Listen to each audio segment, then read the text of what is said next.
Mesdames et messieurs, peuple congolais, à ce 16e jour du mois d'octobre, le monde entier célèbre la journée internationale de l'alimentation. Cette journée correspond à la création de notre grande organisation FAO, qui a été créée pour mettre fin au manque d'alimentation et à la faim dans le monde.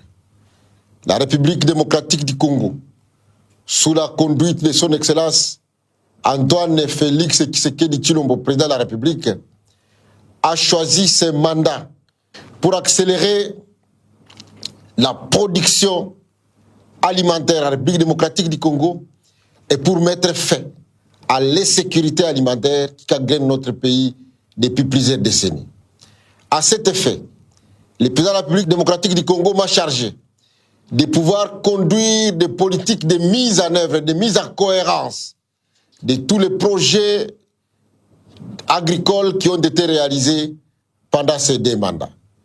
Il faut souligner que le président de la République a créé le ministère de sécurité alimentaire, a voulu mettre particulièrement un accent sur la fin de la famine, sur la fin de la sous-alimentation, pour permettre au peuple congolais de jouir librement de l'ensemble de ces terres arables et ainsi de retrouver son autosuffisance alimentaire. C'est pourquoi, dans le cadre du mandat qui nous a été confié, le chef de l'État nous a donné une mission noble de pouvoir accélérer la production en mettant l'accent sur 5 piliers majeurs. Et ces 5 piliers majeurs commencent par la politique sémancière. C'est-à-dire que la République démocratique du Congo va maintenant retrouver sa souveraineté en matière de semences.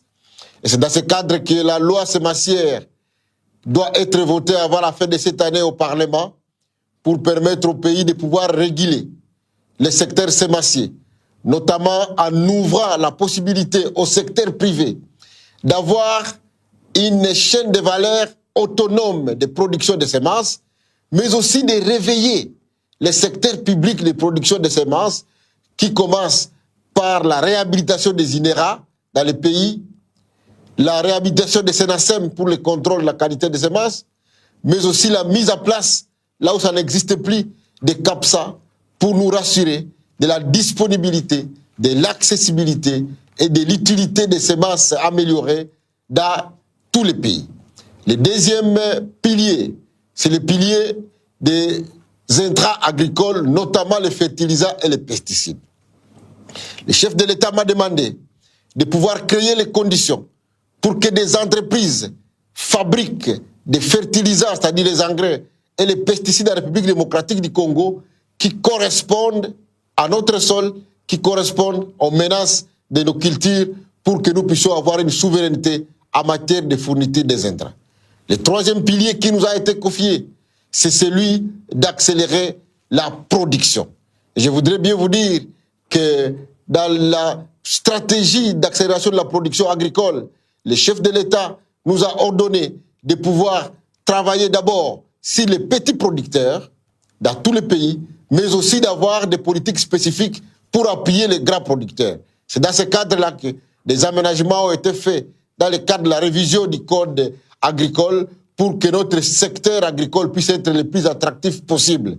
Et donc cela nous permettra d'avoir à côté des secteurs agricoles, des producteurs, des plus grands producteurs, avoir aussi des producteurs de petits calibres.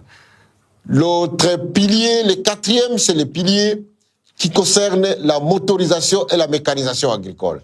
Comme vous le savez, beaucoup de gens ont abandonné le secteur puisque l'agriculture est devenue pénible, l'agriculture manuelle est devenue pénible. C'est ici que dans le cadre de l'accélération de cette politique de motorisation agricole, le chef de l'État a mis à la disposition des producteurs congolais un parc important de tracteurs. Dans les 3 ans, on va aller jusqu'à 5000 tracteurs qui vont être donnés dans le cadre de la création des brigades de motorisation agricole que nous faisons dans tous les pays pour appuyer les plus petits, mais aussi pour appuyer les plus grands. Et enfin, c'est le stockage et la commercialisation. Nous avons maintenant des politiques très précises qui visent à promouvoir le stockage d'un denrées alimentaires pour lutter contre l'insécurité alimentaire, mais aussi à pouvoir appuyer la population dans la création de coopératives de commercialisation des produits agricoles. C'est là pour permettre à nos paysans de pouvoir accéder à des marchés, de pouvoir distribuer correctement ces produits vers les centres de consommation et ainsi favoriser l'autosuffisance alimentaire. Et donc c'est dans ce cadre-là que parallèlement à des politiques d'appui à la production massive des produits vivriers, des produits maraîchers et aussi des fruits, nous avons mis en place maintenant une stratégie spécifique pour la promotion des produits agricoles pérennes. C'est ainsi qu'une vaste campagne a été lancée dans les pays. Nous sommes allés à Beni, nous sommes allés à Bunia, nous sommes allés à Kisangani, nous venons de Maïndombe, nous sommes allés à Lubumbashi et nous allons bientôt faire les tours du Grand Équateur. Nous allons faire les tours aussi du Congo central, du Maniema, de Tanganyika et du Grand Kassai pour la promotion du café, la promotion du cacao, la promotion du palmier à huile, mais aussi dans les zones spécifiques où il faut le caoutchouc, la promotion du caoutchouc, la promotion du Kengina. L'objectif pour nous, c'est aussi de faire un accent sur ces produits agricoles d'exportation pour permettre aux paysans et pour permettre à la République démocratique du Congo d'accéder à des dollars qui viennent effectivement de ces produits agricoles pérennes. Je voudrais donc demander à toute la population de soutenir cette vaste campagne, de se mettre au travail pour que la campagne de la révolution agricole agressive puisse nous permettre d'aboutir à la revanche du sol sur les sous-sols. C'est donc à ces mots que je célèbre, ensemble avec tous les agriculteurs, cette journée internationale de l'alimentation qui sera sous le thème « Main dans la main » pour les aliments et pour un avenir meilleur. Que Dieu bénisse la République démocratique du Congo. Je vous remercie. Nous, peuple congolais, cultivons la terre, récoltons la vie. L'agriculture est notre sourire. Révolution agricole agressive.